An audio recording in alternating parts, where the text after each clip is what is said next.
بسم اللہ الرحمن الرحیم۔ دیکھتی آنکھوں سنتے کانوں، آپ کو گولڈ ہیپ کی طرف سے السلام علیکم۔ نور الدین ابو القاسم محمود ابن عماد الدین زنگی سلطنت کے بانی تھے۔ نور الدین زنگی 11 فروری 1118 ہجری موصل عراق میں پیدا ہوئے اور 1446 سے لے کر سن 1174 تک 28 سال حکومت کی۔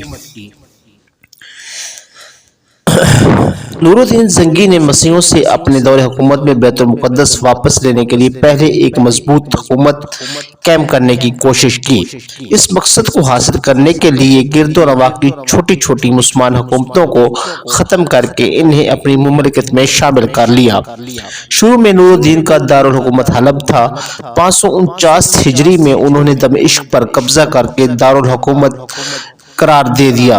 انہوں نے صلیبی ریاست پتکانیہ پر حملہ کر کے بہت سے علاقوں پر قبضہ کر لیا اور بعد ازاں اڈیسا پر مسلمانوں کا قبضہ ختم کرنے کی عیسائیوں کی کوششوں کو بھی ناکام بنا دیا۔ دوسری صلیبی جنگ میں فتح کی بدولت ہی مسلمان تیسری صلیبی جنگ میں کامیاب ہو کر بیت المقدس واپس لینے میں کامیاب ہوئے۔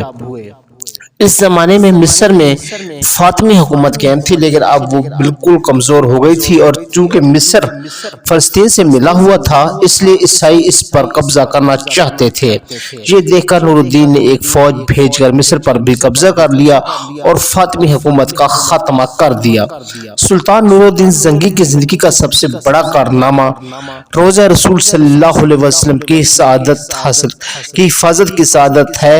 یہ واقعہ مدینہ کی تقریباً تمام کتب میں موجود ہے۔ سمودی کے قول کے مطابق عیسائیوں نے سازش 557 ہجری میں مرتب کی۔ اس وقت شام کے بادشاہ کا نام سلطان نور الدین زنگی تھا اور اس کے مشیر کا نام جمال الدین اصفہانی تھا۔ ایک رات نماز تہجد کے بعد سلطان نور الدین زنگی نے خواب میں دیکھا کہ رسول کریم صلی اللہ علیہ وسلم 2 سرخی میں رنگت کے آدمیوں کی طرف اشارہ کر کے سلطان سے کہہ رہے تھے کہ مجھے ان کے شر سے بچاؤ۔ سلطان ہڑبڑا کر اٹھ بیٹھا، نفل ادا کی اور پھر اس کی آنکھ لگ گئی۔ خواب دیکھنے کے بعد آپ یہاں کیوں بیٹھے ہو، اس کا آپ کسی ذکر نہ کریں اور فوراً مدینہ روانہ ہو جائیں۔ یہ مشورہ سلطان کے مشیر جمال الدین اصفہانی نے دیا۔ اگلے روز سلطان نے 20 مخصوص افراد اور بہت سے طوائف کے ساتھ مدینہ کے لیے کوچ کیا۔ سلطان نے روضہ رسول صلی اللہ علیہ وسلم پر حاضری دی اور مسجد نبوی میں بیٹھ گئے۔ اعلان کیا گیا کہ اہل مدینہ مسجد نبوی میں پہنچ جائیں، جہاں سلطان ان میں طوائف تقسیم کریں گے۔ لوگ آتے گئے اور سلطان ہر آنے والے کو باری باری تحفہ دیتے گئے۔ اس کے علاوہ وہ ہر شخص کو غور سے دیکھتے رہے، لیکن وہ 2 چہرے نظر نہ آئے جو اس رات 3 بار خواب میں دکھائے گئے تھے۔ سلطان نے حضرت سے پوچھا کیا مدینہ کا ہر شہری مجھ سے مل چکا ہے؟ جواب مثبت میں تھا۔ سلطان نے پھر پوچھا کیا تمہیں یقین ہے کہ ہر شہری مجھ سے مل چکا ہے؟ اس بار حاضرین نے کہا سوائے 2 آدمیوں کے۔ راز تقریباً فاش ہو چکا تھا۔ سلطان نے پوچھا وہ کون ہیں اور اپنا تحفہ لینے کیوں نہیں آئے؟ بتایا گیا کہ یہ مراکش کے صوم و صلات کے پابند متقی باشندے ہیں، دن رات صلی اللہ علیہ وسلم پر درود و سلام بھیجتے رہتے ہیں اور ہر ہفتے مسجد جاتے ہیں، فیض اور مہمان نواز ہیں اور کسی کا دیا نہیں لیتے۔ سلطان نے کہا سبحان اللہ اور حکم دیا کہ ان دونوں کو بھی اپنے تحفے وصول کرنے کے لیے فوراً بلایا جائے۔